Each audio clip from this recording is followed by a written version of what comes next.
Google play స్టోర్లోకి వెళ్ళిన తర్వాత virtual అనేటువంటి యాప్ని మనం డౌన్లోడ్ చేసుకోవాలి. దాని కొరకు నేను చెప్తాను స్పెల్లింగ్ చూడండి. Virtual VIRTUAL virtual trading app India TRADING trading app India. Virtual trading app 2.0 అని ఓపెన్ అవుతుంది సెర్చ్ చేసినప్పుడు. సో దాన్ని మీరు ఇన్స్టాల్ చేసుకోండి, వర్చువల్ ట్రేడింగ్ యాప్ 2.0. సో ఇది మన పేపర్ ట్రేడింగ్కి బాగా ఉపయోగపడేటువంటి మంచి app, one of the app. చాలా యాప్స్ ఉన్నాయి, వాటిలలో ఇది ఒక యాప్. సో యాప్ ఓపెన్ చేసిన తర్వాత మనం రిజిస్టర్ చేసుకోవాలి. లాగిన్ టు యువర్ అకౌంట్ దగ్గర క్లిక్ చేయండి. క్లిక్ చేసిన తర్వాత కంటిన్యూ విత్ గూగుల్ దగ్గర క్లిక్ చేయండి. ఇక్కడ మీ మెయిల్ ఒకటి సెలెక్ట్ చేసుకోండి, ఎనీ మెయిల్. సో ఆటోమేటిక్గా అది మన మెయిల్ తోటి ఓపెన్ అయిపోతుంది. So notifications don't allow or allow your wish. ఇక్కడ వాచ్ లిస్ట్ అని మీకు కనిపిస్తుంది డౌన్లో. సో వాచ్ లిస్ట్ పక్కన ట్రేడ్స్, దాని పక్కన టూల్స్, దాని పక్కన ఉన్నటువంటిది ప్రొఫైల్. ఈ 4 మనకి ఇంపార్టెంట్ అనమాట. ఈ 4 క్లిక్ చేస్తూ ఉంటాం మనం మధ్య మధ్యలో. సో నేను చెప్తూ ఉంటాను, దాన్ని మీరు ఫాలో అవ్వండి. సో ప్రొఫైల్లో యాడ్ ఫండ్స్ దగ్గర క్లిక్ చేయండి. క్లిక్ చేసిన తర్వాత అక్కడ 50,000 తీసేసి 10,000 అని చెప్పేసి సెట్ చేసుకోండి. ముందు మనం 10,000 తోటి స్టార్ట్ చేసుకుందాం. వాళ్ళు 50,000 5 లక్షల వరకు కూడా ఇస్తున్నారు అమౌంట్. మనం రియల్ అమౌంట్ 10,000తో చేస్తాం కాబట్టి ఎంత వస్తుంది, ఎంత లాస్ అవుతుంది అనేది అర్థమవుద్ది అనమాట. 10,000తో చేయాలని లేదు, 5,000తో కూడా చేయొచ్చు, 1,000 రూపాయలతో కూడా చేయొచ్చు. కానీ రౌండ్ ఫిగర్ 10,000 అని నేను సెలెక్ట్ చేసుకున్నాను. సో 2 జీరోలు కూడా యాడ్ చేసుకోవాలి. డాట్ పెట్టిన తర్వాత మధ్య మధ్యలో యాడ్స్ వస్తూ ఉంటాయి, వాటి గురించి భయపడక్కర్లేదు. సో ప్రొఫైల్లో ఇప్పుడు మనకి చూపిస్తుంది, ప్రొఫైల్లో ఉన్నాం మనం, ప్రొఫైల్ పేజ్లో. సో ప్రొఫైల్ పేజ్ అయిపోయిన తర్వాత ఇక్కడ మనకి టోటల్ ఫండ్స్ 10,000 అని చూపిస్తుంది. తర్వాత వాచ్ లిస్ట్ దగ్గరికి రండి. వాచ్ లిస్ట్లో సెర్చ్ యాడ్ దగ్గర మనం యాడ్ చేసుకోవాలన్నమాట. ఎనీ 5 స్టాక్స్ని మనం యాడ్ చేసుకోవచ్చు. సో ఇక్కడ టైప్ చేయొచ్చు, లేకపోతే వచ్చి వాడు మనకి చూపిస్తాడు డిఫాల్ట్గా కొన్ని, వాటిని సెలెక్ట్ చేసుకోవచ్చు. బాక్స్లో టిక్లు చేస్తే ఆటోమేటిక్గా అవి యాడ్ అయిపోతాయి. సో ఇక్కడ పేటిఎం చూపిస్తున్నాడు, ITI చూపిస్తున్నాడు, టాటా మోటార్స్. వీటిని కూడా మనం కొనొచ్చు, అమ్మొచ్చు. జొమాటో కూడా చూపిస్తున్నాడు. ఎనీ 5 అయితే సెలెక్ట్ చేసుకోవచ్చు. తర్వాత ఫెడరల్ బ్యాంక్ కూడా నేను సెలెక్ట్ చేస్తాను. ఫెడరల్ బ్యాంక్ కొందాం అనుకుంటున్నాం.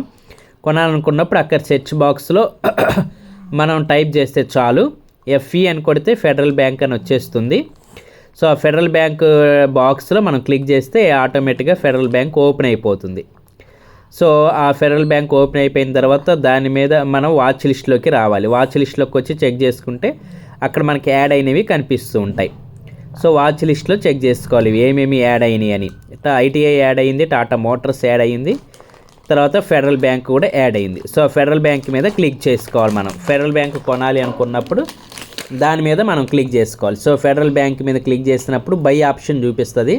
సో బై ఆప్షన్ మీద క్లిక్ చేసుకోవాలి. ఇక్కడ క్వాంటిటీ, టైప్ 2 ఇంపార్టెంట్ మనకి. ఎన్ని షేర్లు కొనాలనుకుంటున్నాం అనేది క్వాంటిటీ. మార్కెట్ లెవెల్లో కొనేయాలన్నమాట, అంటే కరెంట్ రన్నింగ్ ప్రైస్ అది డిఫాల్ట్గా ఉండాలి. మార్కెట్ ఉంటుంది, మార్కెట్ ఉందో లేదో చెక్ చేసుకుంటే తర్వాత బై అని కొడితే చాలా ఆటోమేటిక్గా మనకి ఓకే అయిపోయింది. సో ఒక షేర్ మనం కొన్నాం. ఈ ఎక్కడ ఉంటాయంటే మళ్ళీ ట్రేడ్స్లో ఉంటాయి. సో ట్రేడ్లో యాక్టివ్లో ఉంటాయి అన్నమాట.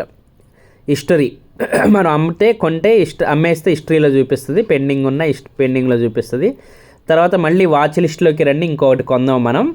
సో విప్రో కూడా కొందాము. So Wipro same as it ఈజ్గానే మన వాచ్ లిస్ట్లోకి వచ్చి చెక్ చేసుకోవాలి విప్రో యాడ్ అయిందా లేదనేది. సో విప్రో యాడ్ అయ్యింది. ఇక్కడ మనం బై బటన్ మీద క్లిక్ చేయాలి.